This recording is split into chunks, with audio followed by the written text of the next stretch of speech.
कह रहे हैं उनकी बात सुन लेते हैं। हृदय से बधाई देता हूं, आप सबके प्रति अपनी शुभकामनाएं व्यक्त करता हूं। किसी भी सरकार के कार्यों का आम जनमानस तक पहुंचाने का एक सशक्त माध्यम सूचना और जनसंपर्क कार्यालय होता है। शासन का काम योजनाएं बनाने का होता है। प्रशासन विभिन्न माध्यमों से उसे आम जन तक पहुंचाती है, लेकिन जनता शासन और प्रशासन के बीच में एक महत्वपूर्ण सेतु के रूप में मीडिया की भूमिका को नकारा नहीं जा सकता। उस भूमिका में सेतु का काम करने का जो महत्वपूर्ण माध्यम है वह सूचना और जनसंपर्क विभाग का है, और सूचना और जनसंपर्क विभाग अपने नवीन कार्यालय में आज प्रवेश किया है। उनके इस नवीन कार्यालय का यहां पर लोकार्पण हुआ है, और यह कार्यालय हमने महान देशभक्त अंत्योदय के प्रणेता पंडित दीनदयाल उपाध्याय जी के नाम पर रखा है। मैं इसके लिए सूचना विभाग को हृदय से बधाई देता हूं, और पंडित दीनदयाल उपाध्याय जी के जयंती के अवसर पर उस महामानव के प्रति अपनी विनम्र श्रद्धांजलि भी अर्पित करता हूं। हमारे यहां एक पुरानी कहावत है, जैसी दृष्टि वैसी सृष्टि। व्यक्ति की जैसी दृष्टि होती है, जैसी पृष्ठभूमि होती है, जैसा उसका प्रवेश होता है, वैसे उसकी सोच भी बन जाती है। हर एक कार्य को उसी नजरिए से देखता है। आजादी के बाद के अंदर अनेक सरकारें आई हैं, सबने अपनी अपनी सोच के अनुसार, अपने अपने दृष्टि के अनुसार लोक मंगल के वे कार्य उस प्रकार से करने के प्रयास किए होंगे। कितने प्रभावी हुए हैं, देश की जनता उस पर समय समय पे अपने फैसलों के माध्यम से उसका निर्णय भी करती है। लेकिन जब हम पंडित दीनदयाल उपाध्याय की बात करते हैं तो बहुत सारी चीजें सामने आती है। पंडित दीनदयाल उपाध्याय जी ने अंत्योदय की बात की, तो अंत्योदय का मतलब केवल एक नारा नहीं था, एक वास्तविकता थी। और वास्तविकता इस बात को लेकर के जब वह इस बात का उल्लेख करते हैं अपनी लेखनी के माध्यम से,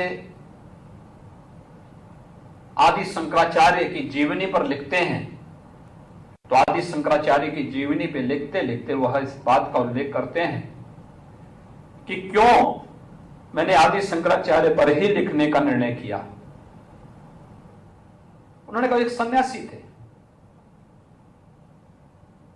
अपने स्वयं के मोक्ष के लिए उन्होंने सन्यास धारण किया, लेकिन लोक मंगल के लिए पूरे देश का भ्रमण करते हुए 4 धामों की स्थापना करने के भी बड़े अभियान के साथ वे निकले थे। लेकिन ये केवल उनके अपने व्यक्तिगत मोक्ष का माध्यम न बने, उसमें भी शुचिता और पारदर्शिता किस रूप में रहती थी। आदि शंकराचार्य एक बार भिक्षाटन करने के लिए निकले थे। भिक्षा का वास्तविक महत्व इस बात का होता है कि लेने वाले का भी और देने वाले के अंदर भी किसी प्रकार का अहम न हो। और भिक्षा का नियम भी यही होता है कि वह केवल एक घर में दस्तक देगा और वहां जो मिलेगा उसी को ग्रहण करेगा। वहां कुछ नहीं मिलेगा तो उसे फिर अगले 24 घंटे के लिए अपनी साधना में फिर लीन होना है, अन्य जगह भिक्षाटन के लिए नहीं जाना। ऐसे ही आदि शंकराचार्य जब भिक्षा करने के लिए निकलते हैं तो उन्होंने एक घर में दस्तक दी। परिवार का की जो मालकिन थी वह भिक्षा का एक पात्र लेकर के आई, लेकिन इस दौरान जो समय था जब आदि शंकराचार्य ने भिक्षा के लिए आवाज लगाई और जब तक भिक्षा आती है, इस दौरान उनकी नजर उस बड़े भवन के सामने एक बहुत जीर्ण शीर्ण झोपड़ी पर पड़ी। वहां एक व्यक्ति कराह रहा था। तो इससे पहले कि कराह की आवाज उनके कानों में पड़े, उसी दौरान घर की मालकिन भिक्षा लेकर के आ जाती है। और भिक्षा लेकर के आती है तो आदि शंकराचार्य ने तब तक हाथ तो फैलाया था, लेकिन जैसे आवाज उनके कानों में पड़ी तो उन्होंने अपना हाथ पीछे खींच लिया। तो उस बड़े भवन में रहने वाली जो महिला थी, उसने कहा, आखिर आपने भिक्षा क्यों नहीं ग्रहण कर रहे हैं? उसने कहा, देखिए, मैं आपकी भिक्षा इसलिए नहीं ग्रहण कर सकती क्योंकि आप मुझे भिक्षा जो दे रहे हैं, कहीं मैं भी उतना ही संवेदनहीन न हो जाऊं जितना कि आज आप हैं। आप मुझे तो एक सन्यासी के रूप में भिक्षा दे रही हैं, लेकिन आपके घर के सामने वह व्यक्ति इतनी जीर्ण शीर्ण झोपड़ी में रह रहा है, करा रहा है। अगर आपके अंदर सही संवेदना होते तो आप उसकी बात करते, उसके बारे में आपकी संवेदनाएं आपको झकझोरती, लेकिन आपके अन्न में वो संवेदना नहीं, इसलिए मैं इस अन्न को ग्रहण नहीं कर सकता। इस संन्यास धर्म के विरुद्ध है। और वे वहां से फिर अपने आगे की यात्रा में निकल पड़ते हैं। बंधुओं, देश के अंदर आजादी के बाद आखिर 70 वर्ष क्यों लगे इस देश में अंत्योदय के सपने को साकार करने में? जो लोग देश के अंदर बड़े बड़े नारे देते थे, गरीबी हटाओ के नारे देते थे, बड़ी बड़ी घोषणाएं करते थे, क्या उन लोगों के द्वारा गरीबों के मकान नहीं बनाए जा सकते थे? क्या उन लोगों के द्वारा गरीबों के घर में रसोई गैस के कनेक्शन नहीं दिए जा सकते थे? क्या उन लोगों के द्वारा गरीबों को स्वास्थ्य की निःशुल्क सेवा नहीं प्रदान की जा सकती थी? क्या उन लोगों को बिजली के कनेक्शन वे लोग नहीं दे सकते थे? क्या वे लोग गांव के गांधी जी के ग्राम स्वराज के सपने को साकार करने के लिए प्रधानमंत्री ग्रामीण सड़क योजना को लागू नहीं कर सकते थे? कर सकते थे, लेकिन करने की इच्छा शक्ति नहीं थी। कर सकते थे, लेकिन उस प्रकार की संवेदना नहीं थी। और ये संवेदना न हो और इच्छा शक्ति भी न हो तो फिर परिणाम वैसे ही होते हैं जैसे 1947 से लेकर के देश निरंतर देखता रहा। लेकिन 2014 के बाद वे सपने साकार होते गए। पंडित दीनदयाल उपाध्याय जी ने 50 और 60 के दशक में जो सपना देखा था, वह सपना साकार अंततः हुआ। आज इस देश का हर गरीब, हर किसान, हर नौजवान, हर महिला इस देश का उज्जवल भविष्य प्रधानमंत्री नरेंद्र मोदी जी के नेतृत्व में देख करके प्रफुल्लित होता है। तो इस बात को लेकर के होता है क्योंकि इन सपनों को साकार करने का कार्य प्रधानमंत्री नरेंद्र मोदी जी ने किया। वो संवेदना प्रधानमंत्री नरेंद्र मोदी जी के अंदर देखने को मिलती है और उस सपने को साकार करने का जो दायित्व हम लोगों को दिया गया है, उसी का परिणाम है। एक एक परिवार में किसी योजना में कमियां तो बहुत निकाली जा सकती हैं, लेकिन योजना का सफल क्रियान्वयन किस रूप में हुआ है? मुझे याद है, मैं 1998 में पहली बार सांसद बना था गोरखपुर से, और 98 में सांसद बनने के साथ ही हमें पूर्वी उत्तर प्रदेश में इंसेफ्लाइटिस से होने वाली मौत के नजारे भी देखने को मिले थे। हर वर्ष मौत के आंकड़े लगते थे। यही जुलाई, अगस्त और सितंबर महीने में 3 महीने में 500 से लेकर 1500 मौतें होती थी हर वर्ष पूर्वी उत्तर प्रदेश के गोरखपुर, बस्ती, कमिश्नरी के 7 जनपदों में। और मौत का दृश्य इतना भयावह होता था कि वहां पर देख करके, उस दृश्य को देख करके कोई भी संवेदनशील हृदय पिघल सकता था। 1977 में पहली मौत हुई थी। पहली बार वो बीमारी पूर्वी उत्तर प्रदेश में आई थी। 1977 से लेकर के 2000 यानी 1998 तक वो बीमारी लगभग फैलते फैलते प्रदेश के 38 जनपदों में फैल चुकी थी,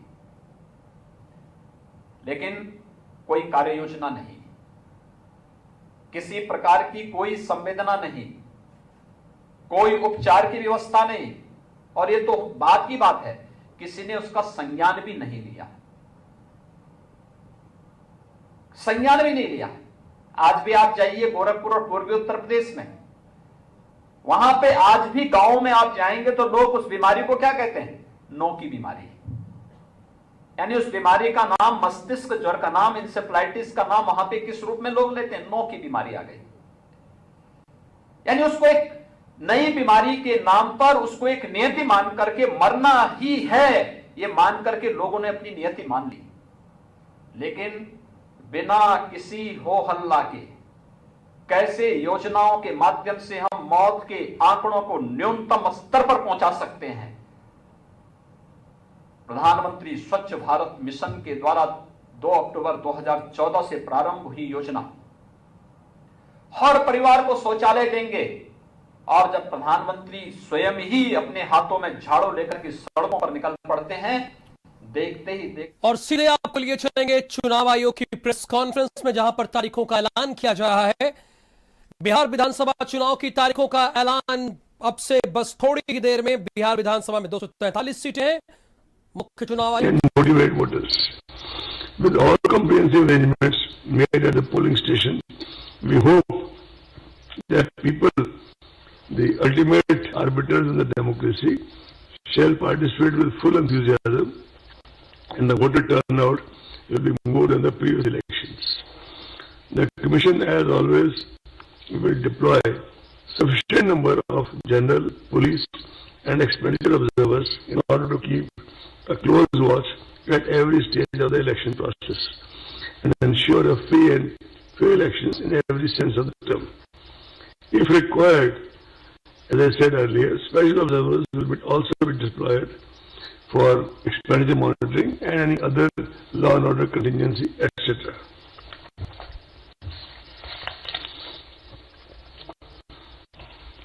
The Commission has tried to harmonize the integrating cutting-edge technology in our election processes for the last 5-6 years, and that process is an ongoing process.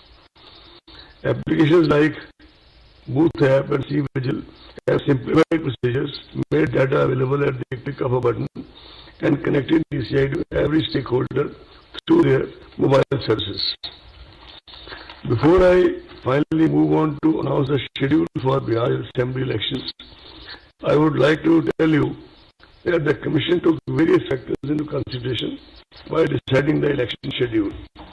Elections entail large-scale deployment and movement of security forces from various parts of the country, and we try to minimize their movement over long distances. This is both to reduce their body fatigue as well as to kind of reduce the travel time, etc., and make them feel fresh after a day or two of rest for the election duties.